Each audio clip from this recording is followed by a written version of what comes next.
ክቡራትና ክቡራን ቤተሰቦቻችን የሰዓቱን ዋና ዋና ዜና ይዘንላችሁ መጥተናል። በመጀመሪያም ርዕሰ ዜናዎቹን የአሜሪካ የነዳጅ መርከብ ላይ ጥቃት መፈጸሟን ኢራን ገለጸች። ከመካከለኛው ምስራቅ ጦርነት ጋር በተያያዘ የሰሜን ኮሪያው መሪ ኪም ጆንግ ኡን ቀጭን ማስጠንቀቂያ መስጠታቸውን ሰምተናል። በሌላ በኩል ደግሞ እስራኤል ፊቷን ወደ አፍሪካ በማዞር የደቡብ አፍሪካን ኢኮኖሚ ሽባ አድርጋለሁ ስትል መዛቷ ታውቋል። ደቡብ አፍሪካ በበኩሏ የመካከለኛው ምስራቅ ግጭትን ለማሸማገል ፈቃደኛ መሆኗን አስታውቃለች።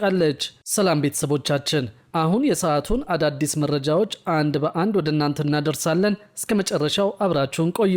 የአሜሪካ የነዳጅ መርከብ ላይ ጥቃት መፈጸሟን ኢራን ገልጻለች። የሰሜን ኮሪያው መሪ ኪም ጆንግ ኡን በበኩላቸው ቀጭን ማስጠንቀቂያ መስጠታቸው ታውቋል። የኢራን የመንግስት ቴሌቪዥን የአገሪቱ የባህር ኃይል ተዋጊዎች ዛሬ ጠዋት በሰሜናዊ ባህረ ሰላጤ ውስጥ አንድ የአሜሪካ የነዳጅ መርከብ ላይ ጥቃት መፈጸማቸውን ዘገበ።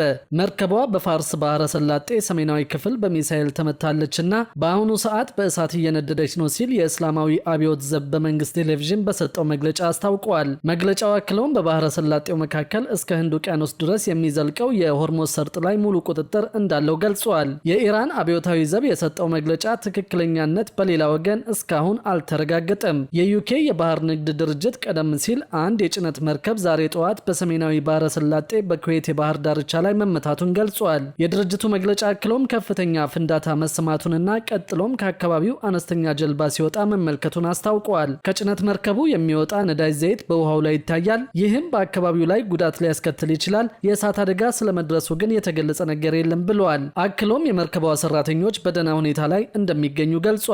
ከዚሁ ጋር በተያያዘ በአዘርባጃን የኢራን ሰው አልባ አውሮፕላን ጥቃት ፈጽሞ 2 ሰላማዊ ዜጎች መቁሰላቸውን የሀገሪቱ የውጭ ጉዳይ ሚኒስቴር አስታውቋል። አንድ ሰው አልባ አውሮፕላን በናክቺቫን ራስ ገዝ ሪፐብሊክ በሚገኘው የአውሮፕላን ማረፊያ ተርሚናል ህንፃ ላይ ጥቃት ሲያደርስ ሌላኛው ደግሞ በሻካርባድ መንደር በሚገኝ የትምህርት ቤት ህንፃ አቅራቢያ ወድቋል ሲል ሚኒስቴሩ ገልጿል። የድሮን ጥቃቱ በአንድ አውሮፕላን ማረፊያ ህንፃ ላይ ጉዳት ያደረሰ ሲሆን 2 ሰላማዊ ዜጎች መቁሰላቸውም ታውቋል። በአዘርባጃን የሚገኙት የኢራን አምባሳደር በጉዳዩ ላይ ማብራሪያ እንዲሰጡ መጠራታቸው ሚኒስትሩ ገልጾ ለኢራን ያለንን ጠንካራ ተቃውሞ እንገልጻለን ብለዋል። በሌላ በኩል የሰሜን ኮሪያው መሪ ኪም ጆንግ ኡን በአሁኑ ወቅት በኢራን ውስጥ በሚገኙ ዜጎቻቸው ላይ ማንኛውም አይነት ጉዳት ቢደርስ አገራቸው በቀጥታ ወደ ጦርነቱ እንደምትገባ ለዓለም አቀፉ ጥምረት ጠንከር ያለ ማስጠንቀቂያ አስተላልፈዋል። መሪው የዜጎቻቸው በሰላም መመለስ ለድርድር የማይቀርብ ጉዳይ መሆኑን ገልጸው ይህም ቀጠናዊ ግጭቱን ወደ ኒውክሌር ሀያላን ፍጥጫ ሊቀይረው የሚችል አደገኛ ሁኔታ መፈጠሩን እንደሚያሳይ ተገልጿል።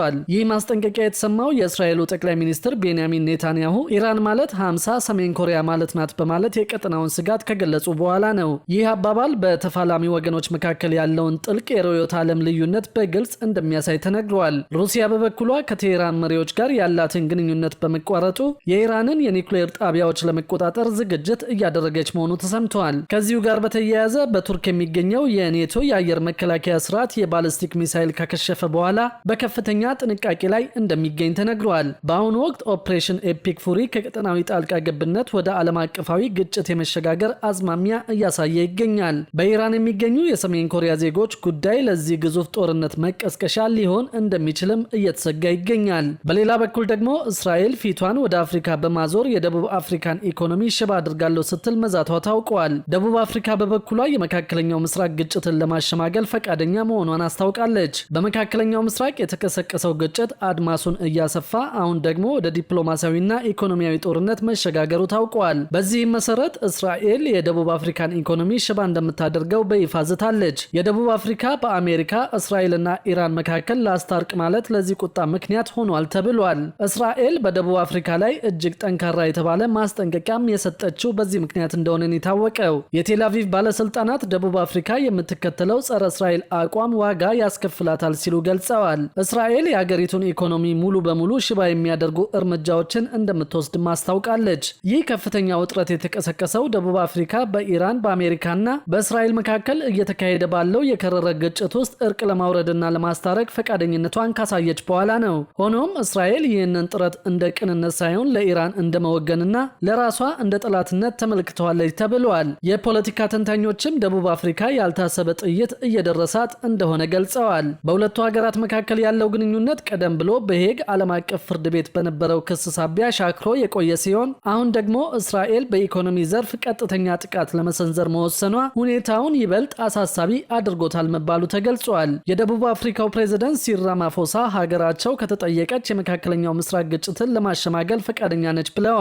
የተኩስ አቁም ስምምነትና ውይይቶች ጦርነቱን ለማስቆም በጣም ጥሩ መንገዶች ናቸው ሲሉ ራማፎሳ ተናግረዋል። ግጭቱ እንደ ሆርሙዝ ሰርጥ ያሉ ዋና ዋና የመርከብ መስመሮችን ጫና ውስጥ እያስገባ የነዳጅ ዋጋን እያሳደገና የአቅርቦት ሰንሰለቶችን እያበላሸ መሆኑን በማስታወስም የነገሩን ክብደት ለማሳየት ፕሬዝደንቱ ሞክረዋል። አያይዘውም የደቡብ አፍሪካ መንግስት በግጭቱ አካባቢ የሚገኙ ዜጎቹን ወደ ሀገራቸው ለመመለስ እየሞከረ መሆኑን ተናግረዋል። ይህ በእንዲህ እንዳለ የአሜሪካው ፕሬዝደንት ዶናልድ ትራምፕ አሜሪካ በባህር ወሽመጥ ውስጥ የኃይል ጭነቶችን ለመጠበቅ የባህር ኃይል አጃቢዎችንና የኢንሹራንስ ድጋፍን ጨምሮ እንደምትረዳ በመግለጽ ላይ ይገኛሉ።